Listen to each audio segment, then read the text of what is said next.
Barakata Yahweh, Barakata Yahushai, Ba'ishem, Rakah Kodash, Barakatum.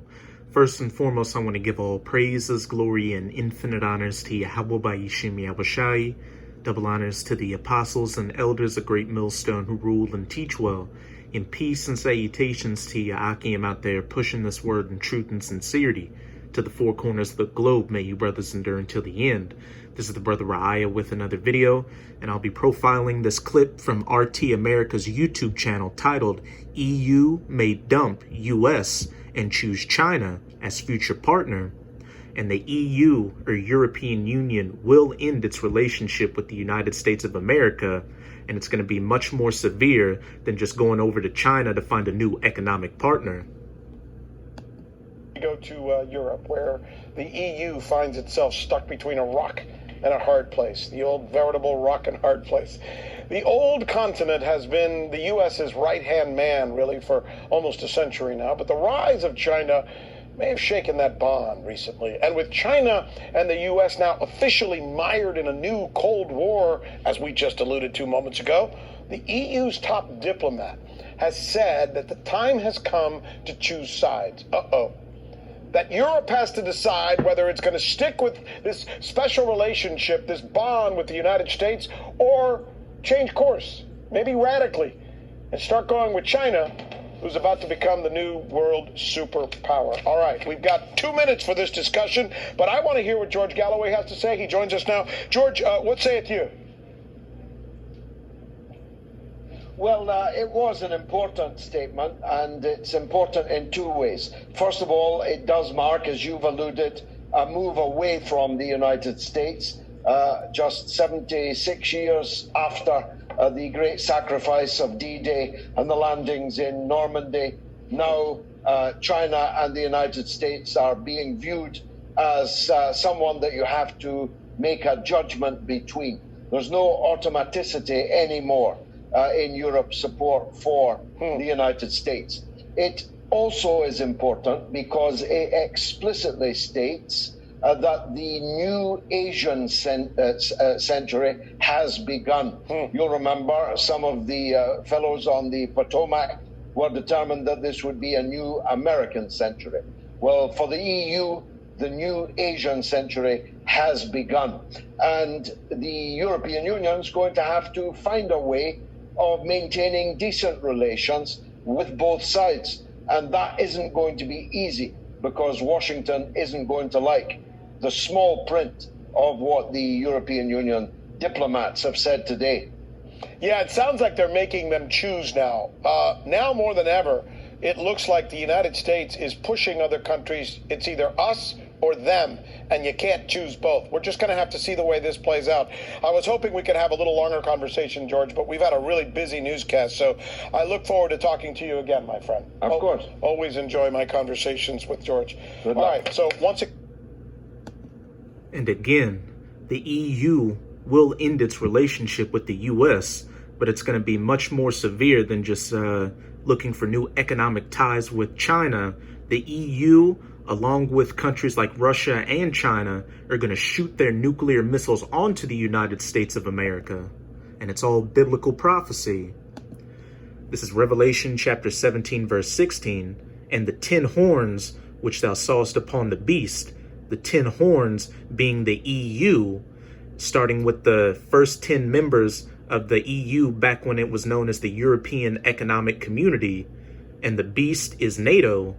These shall hate the whore, the United States of America, which is also known as Babylon the Great in the scriptures, as well as spiritual Sodom and Egypt, as pursuant to Revelation 11, verse 8, and shall make her desolate and naked, and shall eat her flesh and burn her with fire, nuclear fire. This is Jeremiah chapter 50, verse 9. For lo, I will raise and cause to come up against Babylon, the United States of America, an assembly of great nations from the north country, and that north country is referring to Russia, which is also known as the spiritual Medes in the scriptures, as well as Gog and Magog in Ezekiel chapter 38. And that assembly of great nations are not only the allies of Russia, like China, Iran, and North Korea, but the allies of the U.S., which are going to turn against her in that day during this upcoming nuclear-armed World War III and ally themselves with Russia, this North country, such as these European nations like Germany, France, Britain, etc., etc., and they shall set themselves in array against her. From thence she shall be taken. Their arrows shall be as of a mighty expert man, and none shall return in vain. They shall eat her flesh and burn her with fire.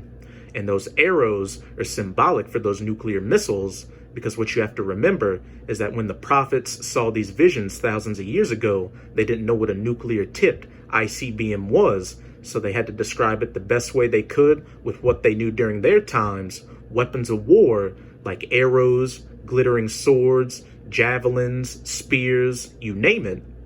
And once these nuclear missiles are fired, 200 million are going to hit the United States of America and turn it into a desolate wasteland.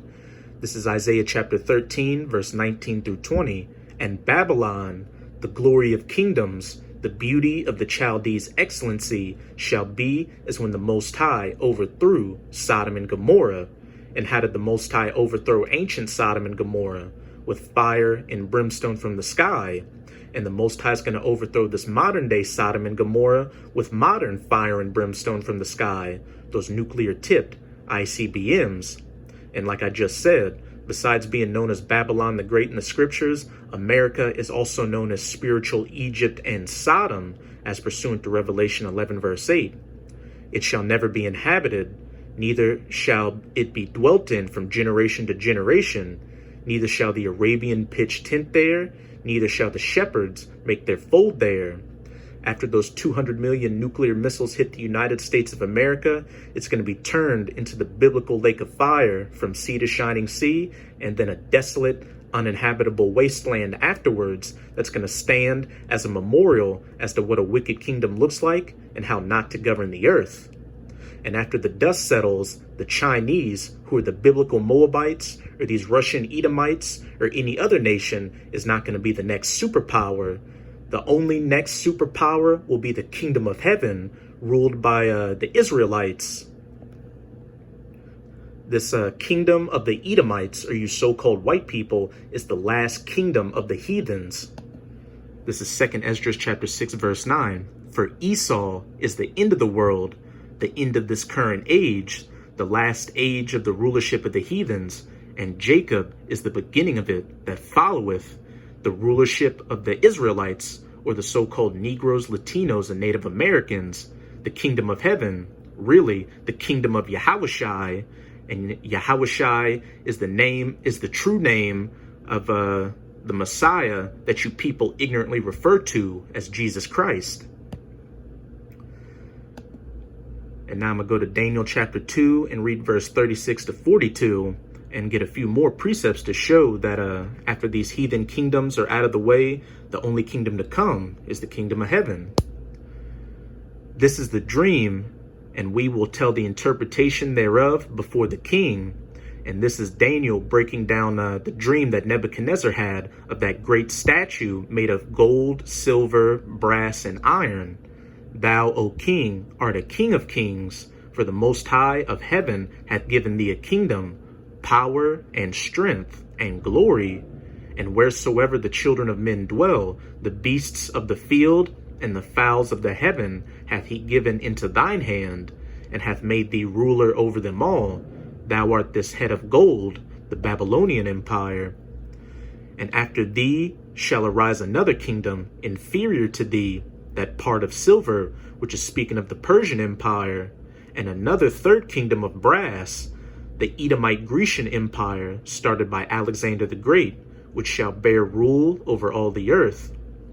And the fourth kingdom shall be strong as iron, the Roman Empire, the ancient Roman Empire, for as much as iron breaketh in pieces and subdueth all things, and as iron that breaketh all these shall it break in pieces and bruise. And now we're coming to the last kingdom of the heathens, the current age we're in right now. And whereas thou sawest the feet and toes, part of potter's clay and part of iron. The kingdom shall be divided.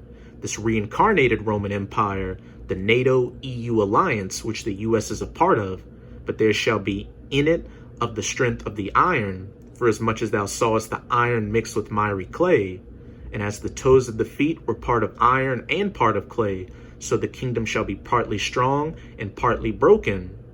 And this kingdom is divided and partly strong and partly broken. You've got the stronger nations like the U.S., Germany, France, and Britain. And then you've got the weaker nations, which are known as the pigs, such as Portugal, Italy, Ireland, Greece, and Spain.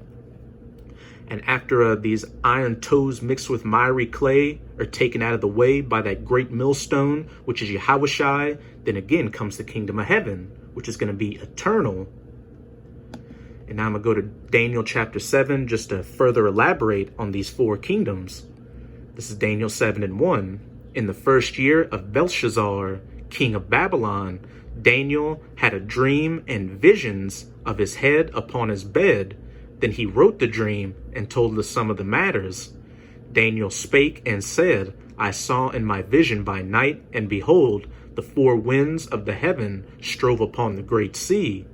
And four great beasts came up from the sea, diverse one from another, these four kingdoms. The first was like a lion and had eagle's wings. And this is talking about the Assyrian Empire. And that lion with eagle's wings is talking about that Assyrian statue known as a Lamassu. Here's an image of it. You can see it has a lion's body and eagle's wings. I beheld till the wings thereof were plucked, and it was lifted up from the earth, and made to stand upon the feet as a man. And it being made to stand upon its feet as a man after those wings are plucked is talking about the Babylonian Empire, which came out of the Assyrian Empire. And a man's heart was given to it, that head of gold. And behold, another beast, a second like to a bear, and it raised up itself on one side. And this is speaking about that part of silver, the Persian Empire, and where it's talking about how it was raised up on one side. This is talking about how when it first came about, it was known as the Medo-Persian Empire, and that raised up side was the Persian part of it, because the Persian side was more powerful than the Median side, and it had 3 ribs in the mouth of it, between the teeth of it, and those 3 ribs are referring to Lydia, Babylon, and Egypt, which the Persians took over. And it can also refer to Judah, Benjamin, and Levi, the tribes of the southern kingdom of Israel, which were under the subjection of the Persian Empire. And they said thus unto it, Arise, devour much flesh. After this I beheld, and lo, another like a leopard, that part of brass, the Edomite Grecian Empire, started by Alexander the Great. And the leopard being used as a context clue to let you know that it's talking about the Grecians and Alexander the Great. Here's an image of Alexander the Great. And what does he have on his horse? A leopard's pelt, which had upon the back of it 4 wings of a fowl. The beast had also 4 heads, and dominion was given to it. And the 4 wings of a fowl are referring to Alexander's 4 generals who took over his empire and broke it up after his death, which were Cassander, Lysimachus, Ptolemy, and Seleucus.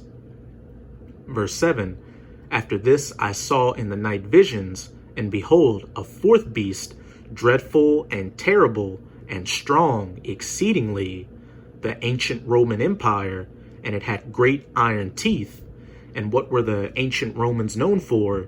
Utilizing iron-made weapons, which was more powerful than the other weapons that the nations had at the time. It devoured and brake in pieces, and stamped the residue with the feet of it, and it was diverse from all the beasts that were before it, and it had 10 horns. And what made it diverse from all the beasts that were before it is that it had a Senate house and different political parties, much like the United States of America today, with the Democrats and Republicans. though in ancient Rome they were known as the plebeians and the patricians. This is 1 Maccabees chapter 8. I'm going to read verse 14 through 16. Yet for all this, none of them wore a crown or was clothed in purple to be magnified thereby. The Roman Republic, they didn't have a king. They had a senate house with senators. Moreover, how they had made for themselves a senate house wherein 320 men sat in council daily, consulting alway for the people, to the end they might be well ordered. They didn't have a kingship. They had a democracy, or a republic, and that they committed their government to one man every year, who ruled over all their country, and that all were obedient to that one, and that there was neither envy nor emulation among them. And before the Roman Republic became the Roman Empire, which was ruled under the Caesars, they were led by a consul, which was voted by the senators to be the head of state during the Roman Republic era. And a consul was similar to a president today. Where was I? Verse 8. I considered the horns, and behold, there came up among them another little horn. And this little horn is talking about the United States of America, before whom there were 3 of the first horns plucked up by the roots. And those 3 horns that came before the little horn were the Spanish, the French, and the English, who were the main players in the New World before the United States, or the 13 colonies, took over the continent. And behold, in this horn were eyes like the eyes of man, and a mouth speaking great things. And those great things are the blasphemies and false philosophies that the United States of America speaks against the Bible, saying that LGBTQ is a normal way of life, saying that science is more important than the Bible, saying that atheism is an okay idea to have, saying that democracy is the right way to rule things instead of ruling by the laws, statutes, and commandments of Yahweh Ba'ishim Yahushai, pushing for evolution in these schools, etc., etc. Now I'm going to jump down to verse 11.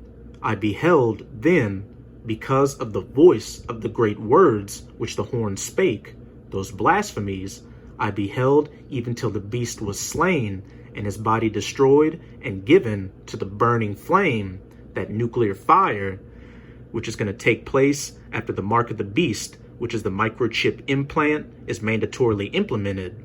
Once that happens, nuclear missiles are going to be shot to the ends of the earth, and every place where you Edomites dwell, mainly in Europe and America, are going to be hit by these nuclear missiles. And after that dust settles, then this beast is going to be completely burned in the fire symbolically, meaning that the rulership is going to be taken away from you Edomites and given to the Israelites. Verse 12, as concerning the rest of the beasts, they had their dominion taken away, yet their lives were prolonged for a season and time. I saw in the night visions, and behold, one like the Son of Man came with the clouds of heaven.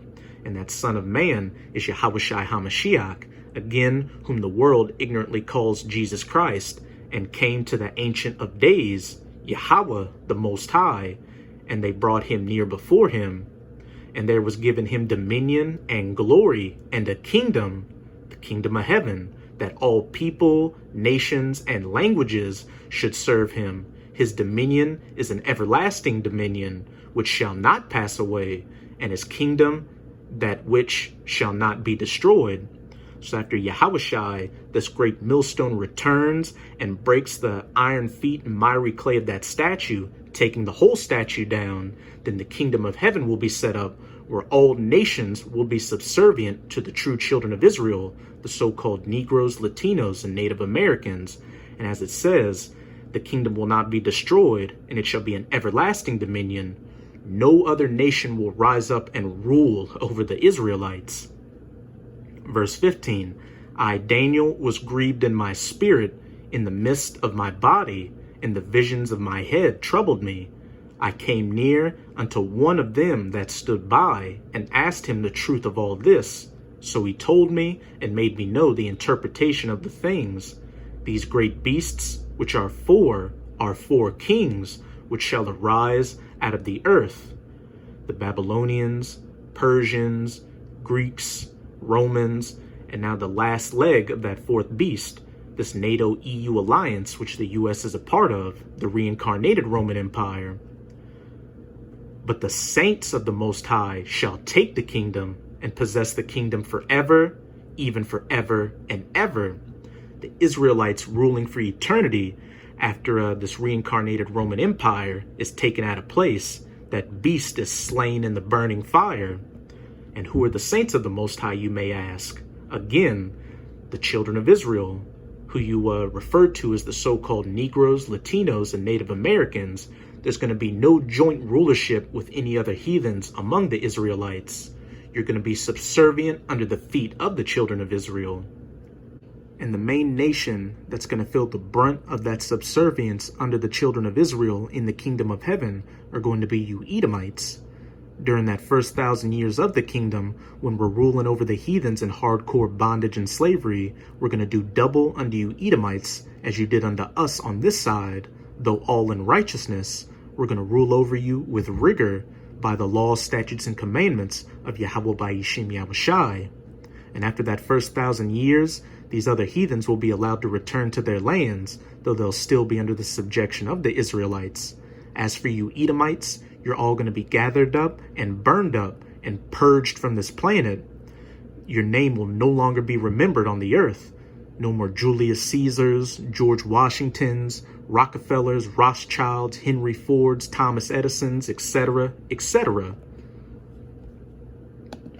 And now I'm going to go to Psalms chapter 50, verse 5 to further elaborate on who and only who the saints of the Most High are. Gather my saints together unto me, those that have made a covenant with me by sacrifice. And what nation made a covenant by sacrifice to the God of the Bible? The Israelites. Again, the so-called Negroes, Latinos, and Native Americans, not those imposters over in the land of Israel right now, who are actually Amalekite Edomites, the top tribe of the Edomites. Now I'm going to close it out in Psalms 147, verse 19 to 20, just to hammer in that point that salvation and the kingdom of heaven are only for the children of Israel. He sheweth his word unto Jacob, his statutes and his judgments unto Israel. He hath not dealt so with any nation, and as for his judgments, they have not known them. Praise ye Yahweh. Point blank, period. So with this video, I hope you sincere Akim were edified. Just keep strong and keep pushing this word. We're almost out of this final wicked captivity of the heathens, chiefly Esau, Edom. And as always, I'm going to say Abad Babal, Kwam Yasharala, and until next time, Shalom.